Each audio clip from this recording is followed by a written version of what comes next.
গ্রামের বাড়ির মজাই আলাদা। গ্রামের বাড়িতে গিয়ে আশেপাশে অনেক জায়গায় ঘুরে বেরিয়েছি। এটাই আজকে আপনাদের সবার সাথে আমি শেয়ার করছি। গ্রামের বাড়িতে গেলে আসলে নিজেকে হারিয়ে ফেলতে ইচ্ছে করে।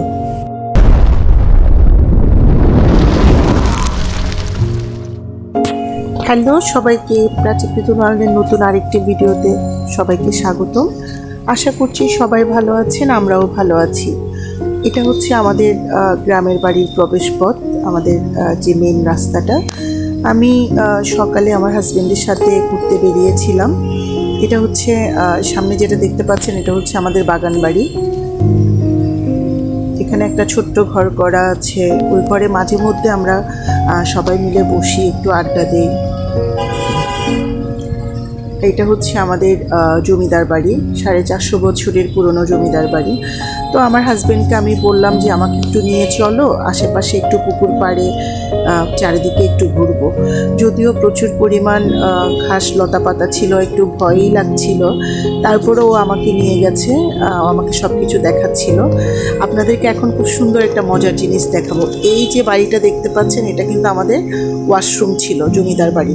তো প্রথম বাড়িতে যারা আসতো সবাইকে বলা হতো এটা হচ্ছে মন্দির, বলে সবাইকে প্রণাম করানো হতো। কারণ বাইরে থেকে যারা আসতো ওরা তো জানতো না, তো মন্দির মনে করে সবাই প্রণাম করতো। আসলে এটা ছিল একটা ওয়াশরুম। এটা আমাদের পুকুর পাড়, আমাদের পুকুর, যে পুকুরটাতে আমরা গোসল করি, স্নান করি। তো আমাকে হাঁটতে হাঁটতে নিয়ে যাচ্ছিল ভিতর দিকে পুকুরে।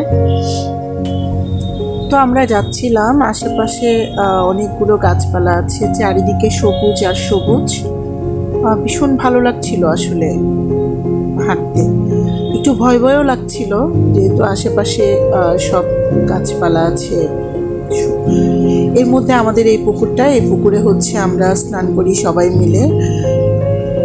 এদিকে অনেকগুলো আম গাছ আছে, জাম গাছ আছে। তো আমরা দুজন মিলে হাঁটছিলাম। এই যে আমার হাতে দেখুন, আমি ছোট ছোট কিছু জাম পেয়েছিলাম। এগুলাকে আমাদের চট্টগ্রামের ভাষায় পুঁতি জাম বলে। তো পুঁতি জামগুলো আমি দেখছিলাম, দেখেই ভালো লাগছিল। আমরা ছোটবেলায় এগুলো অনেক খেতাম, অনেক খেতাম আমরা ছোটবেলায়। আমার তো ভীষণ পছন্দ। এরপরে আমার হাজব্যান্ড আমাকে দেখালো যে আমাদের পুকুরে মাছ মারা যাচ্ছে। বলল যে গরমের কারণে এই পুকুরে অনেকগুলো মাছ মারা যাচ্ছে।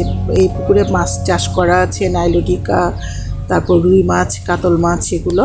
তো এই যে দেখুন, নাইলোটিকা মাছ মরে পড়ে আছে। বিশেষ গরম ছিল তখন, অনেক গরমের কারণে মাছগুলো মারা যাচ্ছিল। আর পুকুরটা নেট দিয়ে ঘিরে রাখা হয়েছে, যাতে মাছ কেউ চুরি করে নিয়ে যেতে না পারে। তো এরকম হাঁটতে হাঁটতে আমরা একদম পুকুর পাড়ের অপোজিটে চলে আসছি। ওই যে দূরে দেখা যাচ্ছে, এটা আমাদের বাড়ি, এটা আমাদের নতুন ঘর। একদম পুকুর পাড়ের দূরে চলে এসেছি আমরা, অপোজিট প্রান্তে। তো দুজন মিলে হাঁটছিলাম। আসলে ভালো লাগে গ্রামের বাড়িতে। তারপরে আমাকে দেখাচ্ছিল এখানে এটা আছে, ওখানে ওটা আছে। আসলে তো ওভাবে ওই সাইডটাতে কখনো যাওয়া হয় না, তো আমাকে সব কিছু দেখাই দিচ্ছিল। অপর দিকে হচ্ছে একটা মুরগির খামার করেছে। তারপর আমাদের যারা চাষা আছেন ওরা আবার ওখানে বিভিন্ন সবজির গাছ লাগিয়েছে। আমাকে সব কিছুই দেখাচ্ছিল, চেনাই দিচ্ছিল গ্রামের বাড়ি।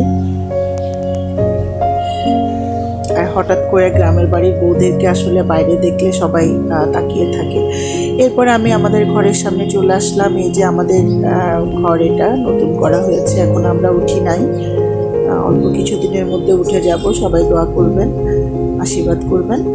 এরপরে বাচ্চারা খেলছিল উঠানের মধ্যে, আপনাদের সাথে একটু শেয়ার করলাম। আমাদের বাচ্চারা যখন বাড়িতে যায়, ওরা শুধুমাত্র খাওয়ার জন্য ওদেরকে ডেকে আনা হয়। এরা সারাক্ষণ বাইরে থাকতে পছন্দ করে, খেলতে পছন্দ করে। সব ভাই বোনরা একসাথে হয়। আর যেহেতু আমাদের একটা অনুষ্ঠান ছিল, তখন সব ভাই বোনরা ছিল গ্রামের বাড়িতে। তো সবাই খুব মজা করে খেলছিল। আমাদের কাছে খুব ভালো লাগে আমাদের বাচ্চারা যখন ডিভাইস কেন্দ্রিক না হয়ে গ্রামে গিয়ে এভাবে খেলাধুলো করে, তখন খুবই ভালো লাগে। আর এগুলো তো এখন হারিয়েই যাচ্ছে আমাদের চট্টগ্রাম শহর থেকে না, পুরো দেশ থেকে আসলে বাচ্চাদের খেলাধুলো হারিয়ে যাচ্ছে। আমরা যদি পারি, সুযোগ হয়, আমাদের বাচ্চাদেরকে খেলতে দেওয়া উচিত, একটু খোলা জায়গায় নিয়ে যাওয়া উচিত, গিয়ে বাচ্চাদেরকে খেলতে দেওয়া। তো আমার এই ভিডিওটি আপনাদের কেমন লেগেছে একটু কমেন্ট করে জানাবেন। সবাই ভালো থাকবেন, সুস্থ থাকবেন, প্রাচী বিতুন ওয়ার্ল্ডের সাথে থাকবেন, প্রাচী বিতুনের ভিডিওগুলো দেখবেন। বাই বাই সবাইকে।